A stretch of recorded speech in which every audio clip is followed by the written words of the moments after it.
Peter Pan. Madame Darling était la maman la plus délicieuse qu'on puisse souhaiter. Douce comme le miel, avec de jolis yeux et une bouche tout à fait comme un baiser. Elle avait 3 gentils enfants, Wendy, Jean et Michel. Les 3 petits Darling avaient une bonne d'enfant peu banale. Elle s'appelait Nana, comme les autres bonnes, mais c'était un gros chien, un Terre-Neuve. Nana était parfaite avec les enfants. Elle leur faisait faire leurs devoirs, jouer avec eux, les baigner et les mettait au lit. Mais Monsieur Darling trouvait que c'était stupide d'avoir un chien comme bonne d'enfant. Wendy, Michel et Jean adoraient se raconter de belles histoires sur le pays imaginaire. C'était une île pour rire, pleine d'endroits délicieux et de gens charmants, des fées, des lutins, des sirènes, et puis aussi, et surtout, il y avait Peter Pan. Wendy disait à sa maman que Peter Pan venait parfois lui rendre visite la nuit. Il volait jusqu'à sa fenêtre, s'asseyait au pied de son lit et jouait de la flûte. Mais, comme Madame Darling était une grande personne, elle ne pouvait pas le croire, bien sûr. Un soir, Madame Darling cousait auprès du feu dans la chambre de ses enfants. Ils s'étaient endormis, tandis qu'elle leur chantait une jolie chanson, et tout était si calme qu'elle s'était endormie à son tour. Tout à coup, la fenêtre s'ouvrit toute grande, et un joli petit garçon, habillé de feuilles de toutes les couleurs, entra. Il eut l'air bien ennuyé de voir une grande personne assise là. Madame Darling se réveilla en sursaut et comprit immédiatement qu'elle se trouvait en présence de Peter Pan. Elle poussa un cri de surprise et Nana arriva aussitôt. Elle bondit, mais Peter Pan eut le temps de sauter par la fenêtre et le chien ne parvint qu'à attraper son ombre. C'était une ombre tout à fait ordinaire et qui aurait pu appartenir à n'importe quel petit garçon. Perplexe, Madame Darling la roula soigneusement et la rangea dans un tiroir. Il ne se passa rien de nouveau jusqu'au vendredi suivant. Ce soir-là, Monsieur et Madame Darling allèrent dîner chez les voisins. Monsieur Darling, qui était d'une humeur massacrante, avait refusé que Nana reste dans la chambre des enfants et il l'avait attachée dans la cour. Tout était calme et sombre dans la chambre, lorsqu'une petite lumière se glissa par la fenêtre et commença à sautiller comme une goutte de mercure. C'était la fée Clochette qui cherchait l'ombre de Peter. Celui-ci arriva peu après. « Clochette, as-tu trouvé mon ombre ?» Elle répondit d'une voix semblable au tintement cristallin d'une toute petite cloche, ce qui est le langage des fées, que l'ombre était rangée dans la commode, mais qu'elle n'était pas assez grande pour l'ouvrir. Peter retrouva son ombre en un instant, mais il enferma par mégarde Clochette dans un tiroir. Seule son ombre le préoccupait, car elle ne voulait plus s'attacher à lui. Il essaya de la faire tenir avec du savon, mais elle tomba et demeura étendue sur le plancher. Peter s'assit à côté d'elle et se mit à pleurer. Ses sanglots réveillèrent Wendy. Elle avait déjà vu Peter en rêve. Aussi, ne fut-elle pas surprise de le voir là, pour de bon. « Pourquoi pleures-tu, petit garçon ? Je n'arrive pas à raccrocher mon ombre. » Aussitôt, Wendy prit une aiguille et du fil pour recoudre l'ombre au pied de Peter. Et, tandis qu'elle cousait, elle lui posa tout plein de questions et apprit ainsi qu'il n'avait pas de maman. « Je n'en ai pas besoin. À quoi cela servirait-il ? Vois-tu, je me suis sauvé lorsque j'étais bébé. J'ai entendu mon père et ma mère parler de ce que je ferais quand je serai grand. Et moi, je ne veux pas devenir une grande personne. Alors, je me suis envolé et j'ai vécu parmi les fées qui m'ont appris tellement de choses que je suis très savant maintenant. » Wendy voulait tout savoir sur les fées et Peter expliqua fièrement. Quand le tout premier bébé s'est mis à rire pour la première fois, son rire s'est brisé en des milliers et des milliers de petits morceaux qui sont devenus des fées. Mais maintenant, il n'y a plus beaucoup de fées, parce que les enfants n'y croient plus. Elles ne peuvent pas vivre si l'on ne croit pas en elles. Et toutes les fois qu'un enfant déclare « Je ne crois pas aux fées », l'une d'elles tombe raide morte. Wendy s'écria « Oh, comme c'est triste !» Soudain, ils entendirent un bruit semblable au tintement d'une toute petite cloche. Peter Pan réalisa qu'il avait enfermé Clochette dans le tiroir et la libéra aussitôt, en lui présentant ses excuses. Mais la petite fée volta dans la pièce en tintinabulant furieusement.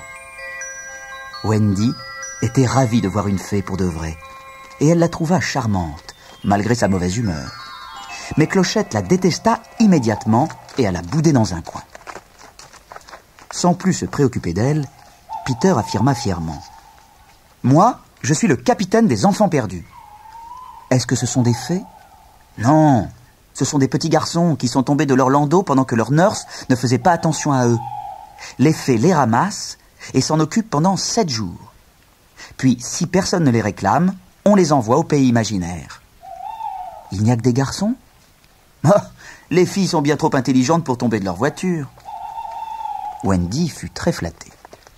Elle crut que Peter Pan était venu pour la voir, mais fut déçue d'apprendre que c'était pour écouter les histoires que Madame Darling leur racontait le soir.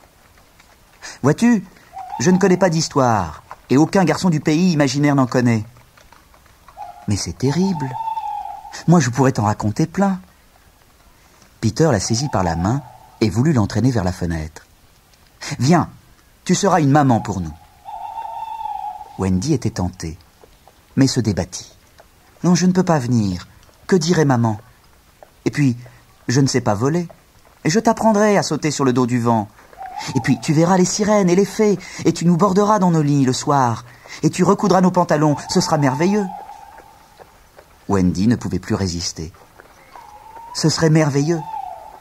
Est-ce que tu pourrais apprendre à voler à Jean et à Michel aussi ? » ?»« Si tu veux. » Wendy réveilla aussitôt ses frères. Peter Pan saupoudra chacun des 3 enfants d'un peu de poudre de fée. « Vous n'avez qu'à penser à des choses merveilleuses, puis à remuer vos épaules, et c'est tout. » Quelques minutes plus tard, les petits Darling voletaient autour de la chambre, en se cognant la tête au plafond. Ils étaient enchantés. Jean mit son chapeau haute forme, ce qui faisait très chic avec son pyjama. Et lorsque Peter lui dit qu'il y avait aussi des pirates au pays imaginaire, il voulut y aller immédiatement. Pendant ce temps, dans la cour, Nana, qui sentait le danger, aboyait furieusement et tirait sur sa chaîne tant et tant qu'elle se cassa. Elle fonça chercher les Darling qui dînaient chez leurs voisins et les ramena aussitôt à la maison. Trop tard, hélas, car ils n'eurent que le temps de voir s'envoler 4 petites silhouettes.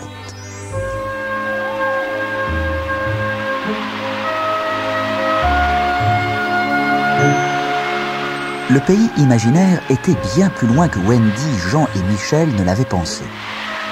Naturellement, c'était très amusant de voler pour de bon, de pouvoir tourner autour des clochers d'église ou des hautes cheminées comme une hirondelle, mais c'était plutôt glacial en vêtements de nuit. Aussi, quand le soleil se fut levé et couché bien des fois, après bien des jours et bien des nuits, bien des terres et des mers traversées, les petits Darling commençaient à regretter d'avoir quitté leur lit douillet. Ils étaient affamés et ils avaient sommeil. Un soir, Peter Pan s'écria enfin « Nous y voilà !»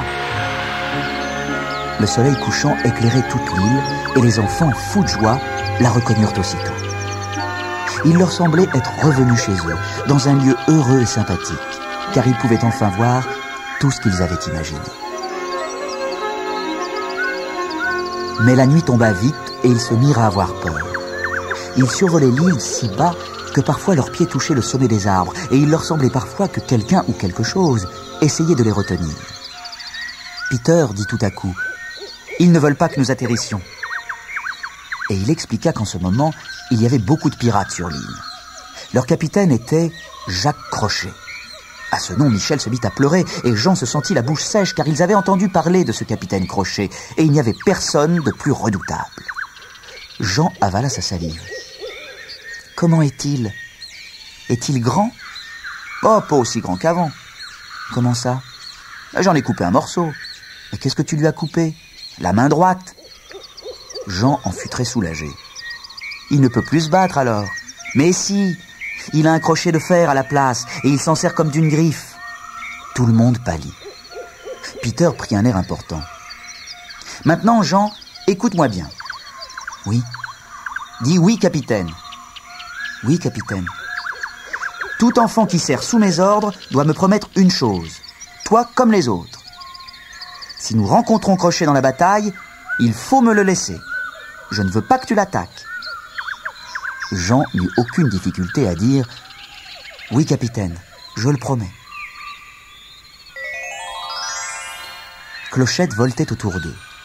Peter s'arrêtait sans cesse, tendait l'oreille et scrutait les ténèbres.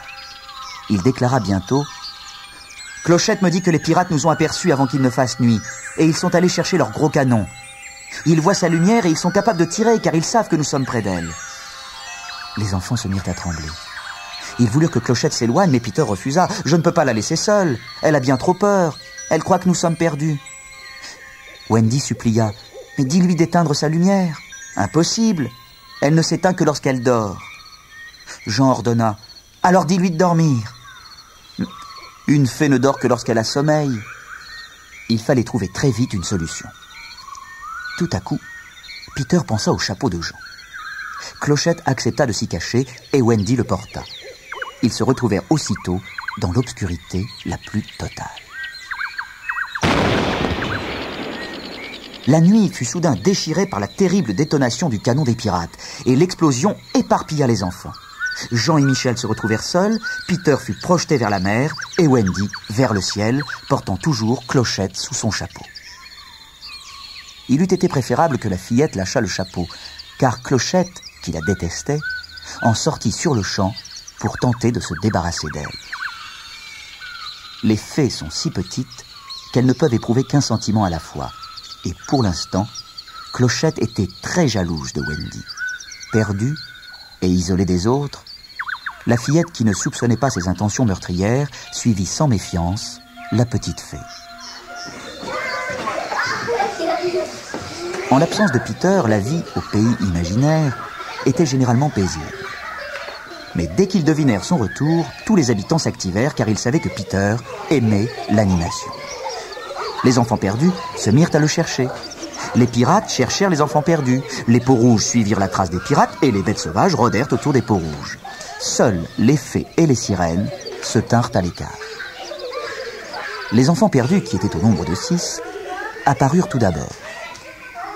Au lieu d'être minces et gracieux comme Peter dans son costume de feuilles mortes, ils étaient dodus et vêtus de peau de bête.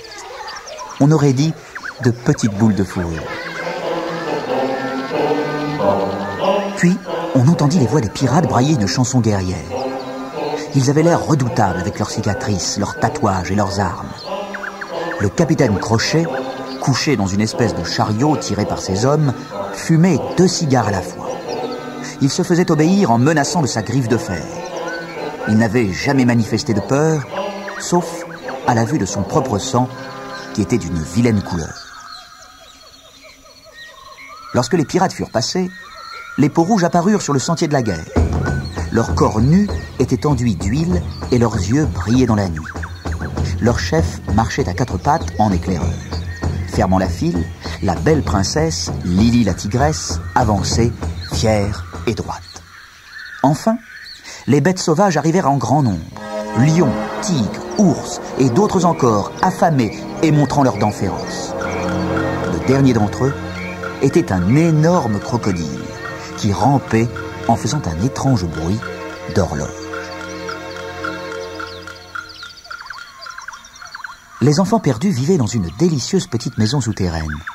7 gros arbres creux, un pour chacun des garçons, et le dernier pour Peter, leur servait d'escalier secret. Ils s'y précipitèrent dès qu'ils entendirent arriver les pirates.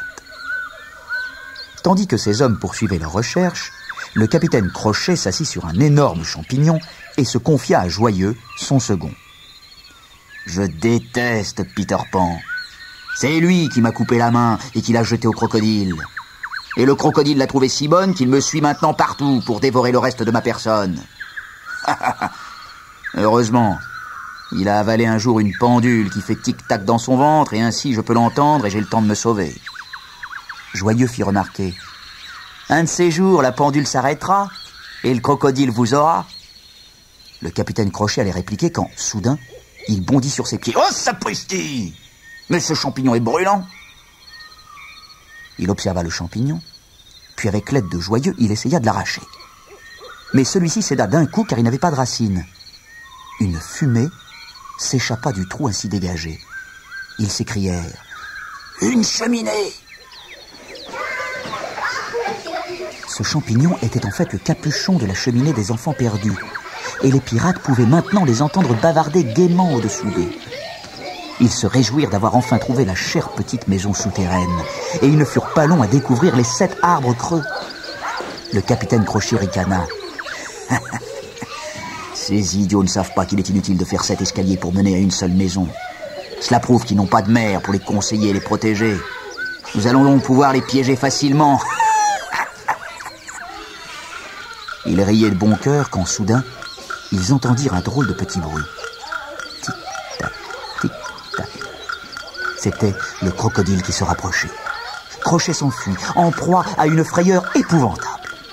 Joyeux n'avait pas aussi peur puisque ce n'était pas à lui que le crocodile en voulait. Pourtant, il se sauva lui aussi à toutes jambes.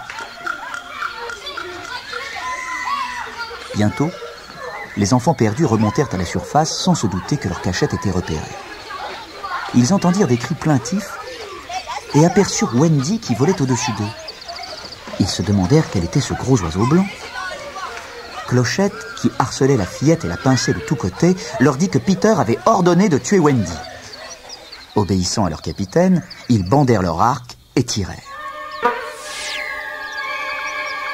Wendy tomba au sol, une flèche dans la poitrine. Tandis que Clochette partait se cacher, les enfants s'attroupèrent autour de la fillette, pâle et tremblant. Mais ce n'est pas un oiseau. Je crois que c'est une dame. Oh, c'est sûrement une dame que Peter nous envoyait pour s'occuper de nous. Et nous l'avons tuée. Comme Peter va être fâché. Youhou! Juste à ce moment, Peter Pan fit retentir le cri triomphal par lequel il s'annonçait toujours, et il atterrit près d'eux. Les garçons se serrèrent autour de Wendy dans l'espoir de la cacher. Peter déclara fièrement: « Je vous ai ramené une maman. Elle volait dans cette direction, l'avez-vous vue ?» Les enfants restèrent sans voix et s'écartèrent un à un. Lorsque Peter découvrit Wendy sans connaissance, il voulut les punir. Mais à cet instant, elle remua un bras et ils s'exclamèrent: « Elle vit! La dame vit !» La flèche avait buté contre un bouton de sa chemise et Wendy était seulement évanouie. Dans les arbres, on entendit un drôle de petit tintement. C'était Clochette qui pleurait parce que la fillette n'était pas morte. Les enfants racontèrent toute l'histoire à Peter et il se mit très en colère contre la fée. « Clochette, je ne serai plus jamais ton amie. Va-t'en, pour toujours !» Clochette pria et supplia. Mais Peter ne voulut rien entendre jusqu'au moment où il vit Wendy agiter de nouveau le bras.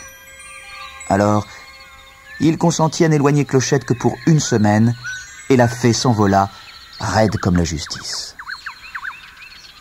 Wendy n'avait pas repris connaissance et personne n'osait la toucher. Comme on ne pouvait pas la laisser ainsi sans abri, Peter décida: « Nous allons construire une petite maison autour d'elle. » C'était une idée magnifique. Et les garçons se mirent aussitôt au travail. Tandis qu'ils couraient en tous sens et ramenaient des branches, de la mousse et des meubles, Jean et Michel atterrirent près d'eux. Ils étaient épuisés et ne savaient plus très bien s'ils rêvaient ou s'ils étaient éveillés. Peter Pan les embaucha aussitôt et, sans trop comprendre, ils se retrouvèrent en train de scier du bois. Peter ordonna: « Il faut d'abord installer la table, les chaises et la cheminée. Puis nous élèverons la maison tout autour. » Les enfants étaient tout à fait d'accord. Ils en étaient sûrs. C'était bien ainsi que l'on construisait une maison. La maison fut bientôt terminée. Elle était bien jolie avec ses murs de branches rouges et son toit de mousse verte. On découpa le fond du chapeau haute forme de Jean et il devint une splendide cheminée, d'où la fumée s'échappa aussitôt. Les garçons attendirent, groupés autour de Peter, tandis que celui-ci frappait à la porte. Ils se demandaient ce qui allait arriver. La porte s'ouvrit et Wendy sortit. « Où suis-je » Les enfants perdus lui dirent qu'ils avaient construit cette maison pour elle et s'agenouillèrent en suppliant: « Madame Wendy, soyez notre maman. » « Mais je ne suis qu'une petite fille. » Peter répliqua: « Mais ça ne fait rien. Ce qu'il nous faut, c'est une gentille personne qui ait l'air d'une maman. » « Très bien. Je crois que c'est ce que je suis. Alors je vais m'efforcer de faire de mon mieux. Vous allez vous mettre au lit, mes enfants, et je vais vous raconter une histoire. »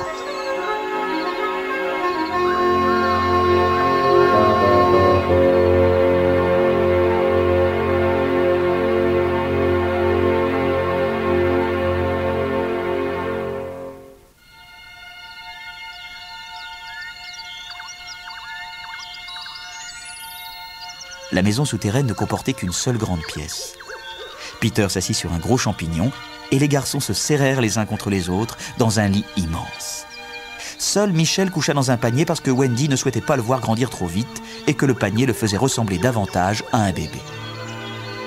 Il y avait aussi une délicieuse petite niche dans le mur, aménagée avec soin de meubles minuscules et où demeurait habituellement la fée Clochette.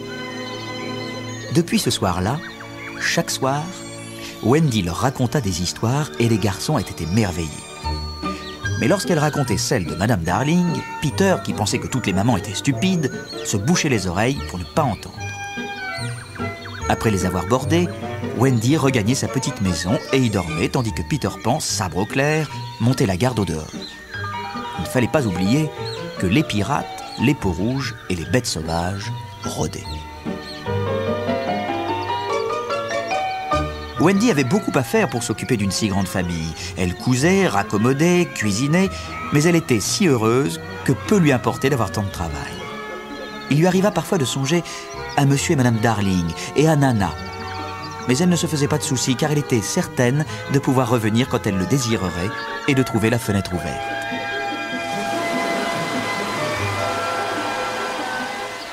Un beau jour d'été, les garçons étaient étendus sur un grand rocher au milieu de la lagune et sommeillaient au soleil tandis que Wendy faisait de la couture. Tout à coup, le ciel s'obscurcit. L'air devint glacial et le clapotis de rames emmitouflées se rapprocha. Peter s'éveilla et cria « Les pirates, plongez !» Aussitôt, les garçons sautèrent dans l'eau. Seuls sur le rocher, Peter et Wendy s'étaient cachés et guettaient. La barque était gouvernée par Joyeux et son camarade Vigoureux. Ils avaient fait prisonnière la princesse Peau-Rouge, Lily la tigresse, qui se tenait raide et fière, les pieds et les poings liés. Les pirates voulaient l'abandonner sur le rocher pour l'y faire noyer par la marée montante. Peter décida de sauver la princesse. Le plus simple aurait été d'attendre que les pirates fussent partis, mais Peter n'aimait pas ce qui était simple. Il imita la voix du capitaine Crochet. « Ohé, du canot ! Libérez Lily la tigresse, bande d'idiots! Sinon vous aurez affaire à mon crochet !» Les pirates trouvèrent cet ordre étrange, mais ils avaient si peur de leur capitaine qu'ils détachèrent la princesse. Elle plongea aussitôt dans la lagune et rejoignit le rivage à la nage. Peter et Wendy exultaient lorsque, soudain, la voix du véritable Crochet se fit entendre tandis qu'il nageait vers le rocher. « Ouais, du canot !» Les deux marins sortirent leur lanterne et l'éclairèrent pendant qu'ils se hissaient à bord. Il était dégoulinant et désespéré. « Ces garçons ont trouvé une maman. Elle est ici pour aider Peter. » Les pirates étaient consternés. Puisqu'ils avaient une maman pour les protéger, les garçons n'avaient plus rien à craindre d'eux. Une maman est beaucoup plus forte que le plus méchant des pirates. Mais Joyeux eut une idée. « Et capitaine, et si nous enlevions la maman des garçons pour en faire notre maman à nous ?»« Ah, splendide! Nous allons tuer les enfants et Wendy deviendra notre mère. Mais où est donc la Peau-Rouge? Nous avons suivi vos ordres et nous l'avons libérée. » Crochet entra dans une fureur extrême. Qui donc avait pu imiter sa voix? Il appela. « Étranger, qui es-tu » Peter répondit en singeant sa voix. « Je suis le capitaine Jacques Crochet. »« Et moi, qui suis-je alors ?»« Un cornichon !» Crochet se vexa. Ces hommes allaient se moquer de lui. Il lui fallait absolument découvrir l'intrus. « N'as-tu pas un autre nom ?»« Si, j'en ai un. » Crochet et ses matelots jouèrent aux devinettes, mais ne trouvèrent pas. Peter Pan était vaniteux et avait tellement envie de se faire connaître qu'il proposa « Vous donnez votre langue au chat ?» Les pirates en profitèrent. « Oui, oui !» Peter Pan claironna. « Je suis Peter Pan !» Le capitaine Crochet ordonna aussitôt. « Emparez-vous de lui !» Peter Pan cria à son tour. « Êtes-vous prêts, les garçons ?» La réponse s'éleva aussitôt de toutes les parties de la lagune. « Oui, capitaine !»« Alors, suce aux pirates !» Et la bataille commença.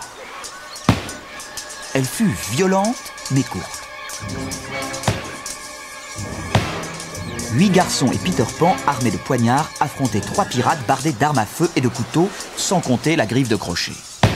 Les garçons réussirent à mettre en fuite les 2 matelots, mais, fidèles à leur promesse, ils laissèrent Crochet à Peter Pan. Le capitaine sauta sur le rocher. Il était agile et déloyal. Aussi, Peter fut-il blessé à plusieurs reprises. Il allait sans doute être achevé par un dernier coup de griffe lorsque... Tic-tac, tic-tac. Le crocodile se hissa sur le rocher. Aussitôt, blanc de peur, Crochet plongea et s'éloigna en nageant de toutes ses forces. Victorieux, les enfants regagnèrent le rivage dans la barque des pirates. Arrivés dans leur maison souterraine, Wendy soigna Peter et les garçons réclamèrent eux aussi des pansements. Puis, comme il était très tard, elle ordonna « Au lit, au lit !» Et chacun sauta dans le lit et s'endormit, plein de rêves d'aventure. À partir de ce jour, les peaux-rouges devinrent les meilleurs amis des enfants, surtout Lily la tigresse, qui était très reconnaissante envers Peter Pan. Elle et ses braves guerriers montaient la garde chaque nuit au-dessus de la maison souterraine. Ils avaient surnommé Peter le grand-père blanc et se prosternaient à ses pieds, ce qui le ravissait. Un soir, les garçons demandèrent à Wendy de leur raconter leur histoire favorite, celle que Peter détestait et qui parlait de Madame Darling. Mais cette fois, Peter ne se boucha pas les oreilles et demeura où il était, assis sur son champignon. Wendy raconta l'histoire des 3 petits Darling qui s'étaient envolés une nuit. Et elle termina ainsi. Ils savaient bien que leur maman laisserait toujours la fenêtre ouverte pour qu'ils puissent revenir. Ils restèrent absents des années, et un beau jour, ils retournèrent chez eux et y vécurent très heureux. Peter se mit alors à gémir. « Tu te trompes à propos des mamans. Elles ne laissent pas la fenêtre ouverte pour que leurs enfants puissent revenir. Je le sais bien, parce que moi aussi je m'étais envolé de chez moi. Je suis resté absent très longtemps. J'étais tellement sûr que je pourrais revenir quand je le voudrais. Mais quand je suis revenu, la fenêtre était fermée. Ma maman m'avait oublié. Et il y avait un autre petit garçon dans mon lit. » Les petits Darling furent si effrayés qu'ils décidèrent de retourner chez eux immédiatement. Peter Pan ne chercha pas à les retenir. Et il organisa froidement leur départ. Les peaux-rouges et Clochette devaient les guider. Wendy crut que Peter était content de se débarrasser d'elle et en fut très peinée. En revanche, les enfants perdus manifestèrent une telle tristesse qu'elle proposa de les emmener. « Mais je suis sûre que mon papa et ma maman accepteront de vous adopter. » Elle insista aussi pour que Peter vienne avec eux, mais il refusa. « Je veux rester un petit garçon et m'amuser au pays imaginaire. » Alors, elle prépara pour la dernière fois son médicament. C'était un médicament pour rire, mais elle lui fit promettre de le prendre et de faire bien attention à lui. Elle était désespérée de le quitter. Mais il lui tendit une cordiale poignée de main. « Au revoir, Wendy. » Elle avait la voix étranglée. « Au revoir. » Elle ne put achever son nom, car un bruit effroyable éclata au-dessus de leur tête. Les pirates attaquaient les peaux-rouges. L'air se remplit aussitôt de hurlements, de décharges de mousquets, du claquement des lames d'acier et du martèlement de lourdes bottes qui ébranlaient le sol. Tout le monde tremblait aussi en bas, tout le monde, excepté Peter. Crochet et son équipage avaient attaqué les peaux-rouges par surprise en pleine nuit. Aussi, la plupart furent-ils tués tandis que les autres prenaient la fuite avec Lily la tigresse. Sous terre, les enfants écoutaient dans un silence de mort. Peter affirma: « Si les peaux-rouges remportent la victoire, ils feront retentir leur tam-tam. » Crochet, qui écoutait par la cheminée, fit immédiatement battre le tam-tam et entendit Peter s'écrier « Victoire indienne !» Les enfants répondirent « Ouah !» Ils dirent donc au revoir à Peter et sortirent par les arbres creux. Mais les pirates les guettaient et les attrapèrent aussitôt. Ils les ligotèrent, les bâillonnèrent et les emmenèrent sur leur bateau en braillant d'horribles chansons guerrières. Ne se doutant de rien, Peter Pan s'était endormi dans la maison souterraine. Le capitaine Crochet, qui ne l'avait pas compté au nombre des prisonniers, descendit par un arbre creux. L'ouverture était faite pour un enfant, aussi le pirate ne réussit-il pas à entrer dans la chambre. Hélas, la tasse de médicaments était à sa portée et il y versa 5 gouttes de poison mortel. Puis il remonta à la surface, extrêmement satisfait. Au matin, Peter fut réveillé par Clochette. Son tintement était très doux et très faible. Elle était couverte de boue et paraissait surexcitée. Elle raconta à Peter comment les enfants avaient été faits prisonniers et il bondit de son lit. « Je les délivrerai !» Il allait partir lorsqu'il remarqua son médicament. Il avait promis à Wendy de le boire. Clochette voulut s'interposer car elle avait entendu Crochet dire qu'il y avait mis du poison. Mais Peter Pan se moqua. « Oh, baliverne! Crochet n'aurait pas pu entrer ici sans que je le voie, car je n'ai pas dormi un seul instant. » Clochette se faufila alors entre les lèvres de Peter et la tasse et avala le médicament d'une seule gorgée. Elle chancela aussitôt. Peter en fut atterré. Il la vit volter péniblement vers sa petite maison et s'affaisser sur son lit. Sa lumière baissait de minute en minute. Si elle s'éteignait, plus rien ne pourrait la sauver. Alors Peter se mit à pleurer. Clochette murmura faiblement que s'il y avait des enfants pour déclarer qu'ils croyaient aux fées, elle guérirait peut-être. Peter s'adressa aussitôt à tous les enfants du monde qui étaient en train de rêver au pays imaginaire. « Si vous croyez aux fées, dépêchez-vous d'applaudir, sinon Clochette va mourir. » Il y eut alors beaucoup d'applaudissements et Clochette fut guérie. Sa lumière brillait de nouveau, son tintement cristallin était revenu et elle jaillit hors de son lit. Rassuré sur son sort, Peter partit délivrer ses amis. Mais Clochette n'était pas sûr de la direction qu'avaient prise les pirates et la neige recouvrait toute trace de pas. Peter était perplexe. Pas un bruit, pas un mouvement. Soudain, le crocodile le dépassa en rampant tranquillement. Peter pensa qu'il était sur la piste de Crochet et décida de le suivre. Cette fois, c'est Crochet ou moi.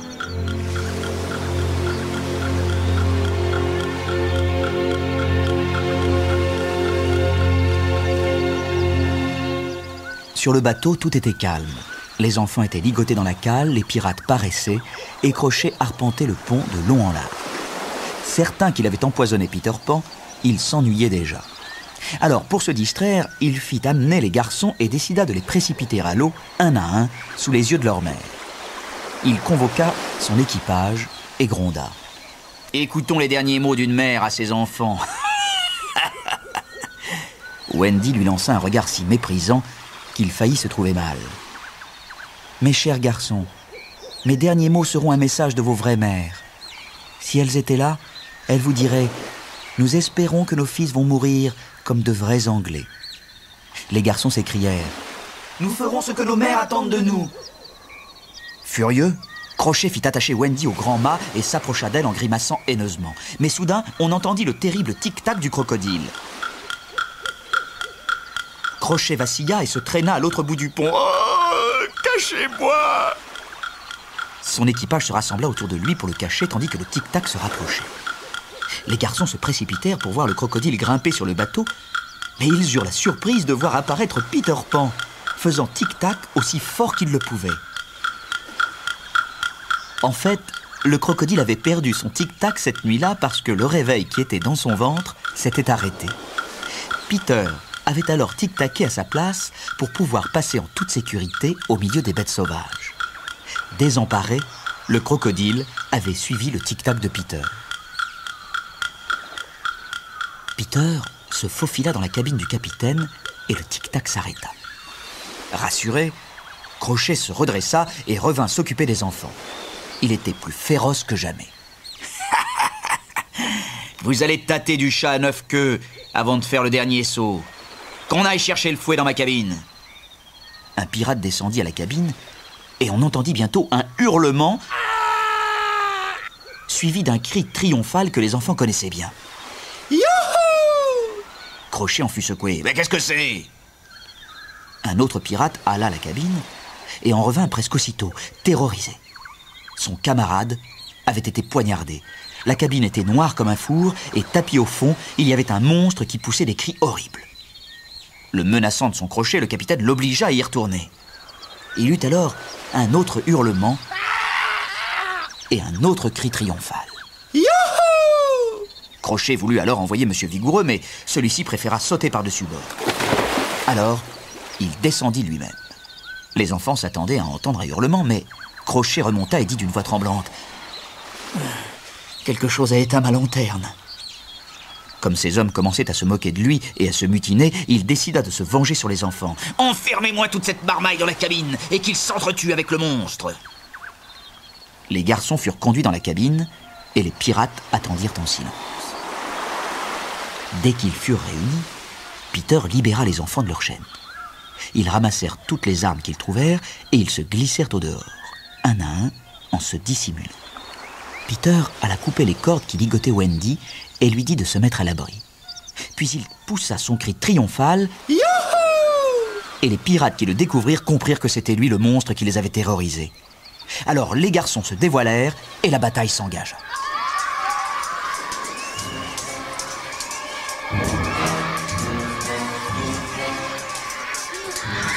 Les pirates étaient si désorientés qu'ils se défendirent très mal et furent tués ou jetés par-dessus bord plus vite qu'il n'en faut pour le raconter. Le moment arriva où le capitaine Crochet resta seul face à eux. Alors Peter bondit en criant « Cet homme m'appartient !» Jamais bataille ne fut plus farouche. Crochet avait son grand sabre et sa griffe de fer. Peter, sa petite épée et son petit poignard. Il était difficile de dire qui des deux était le plus habile. Mais Crochet fut blessé et la vue de son propre sang le bouleversa tellement qu'il sauta à la mer. Mais là, le crocodile qui avait suivi Peter attendait en silence. Il avait perdu son tic-tac, mais il trouva le capitaine Crochet. Comme quoi, il suffit d'être patient pour obtenir ce que l'on veut. Les enfants étaient ravis de posséder le bateau des pirates. Ils revêtirent leurs vêtements, que Wendy adapta à leurs mesures, et s'amusèrent beaucoup. Cependant, Wendy voulait retourner chez ses parents, et Peter restait sombre et évasif dès que l'on abordait le sujet. De leur côté, Monsieur et Madame Darling ne s'étaient jamais consolés du départ de leurs enfants et tenaient toujours la fenêtre ouverte pour leur retour.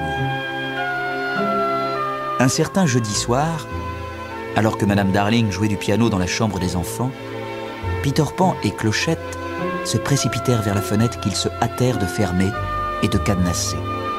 Ils voulaient que Wendy, trouvant la fenêtre barricadée, fût obligée de retourner au pays imaginaire. Mais Madame Darling se mit à pleurer et Peter pensa qu'elle avait aussi besoin de Wendy. Alors, il ouvrit la fenêtre et s'envola avec Clochette. Une minute plus tard, Wendy, Jean et Michel arrivèrent et sautèrent au cou de leur maman. Monsieur Darling et Nana entrèrent dans la chambre et tout le monde s'embrassa et pleura de joie. Le pays imaginaire a beau être agréable, rien ne vaut la maison. Peter, qui regardait par la fenêtre, se dit que toutes les mamans n'étaient pas stupides. Celle-ci, en tout cas, paraissait très intelligente. Monsieur et Madame Darling adoptèrent les garçons perdus et voulurent aussi adopter Peter Pan, mais il refusa. Il ne voulait pas grandir et préférait vivre avec Clochette au pays imaginaire. Comme Wendy avait très envie de retourner voir Peter, Madame Darling dut promettre que sa fille irait chaque année passer une semaine au pays imaginaire, si toutefois Peter voulait bien venir la chercher. Wendy s'inquiéta. « Tu n'oublieras pas, n'est-ce pas ?» Peter promit, puis s'envola gaiement. Les 2 premières années, Peter vint chercher Wendy et ils passèrent ensemble des jours merveilleux.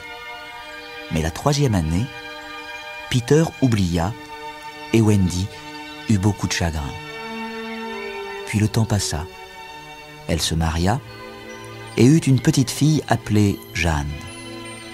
Jeanne aimait beaucoup écouter sa mère lui raconter des histoires de Peter Pan. Un soir, la fenêtre s'ouvrit toute grande et Peter apparut. Il venait chercher Wendy. Elle lui expliqua qu'elle était une grande personne et qu'elle ne pouvait plus voler. Alors, Peter Pan fit la connaissance de Jeanne.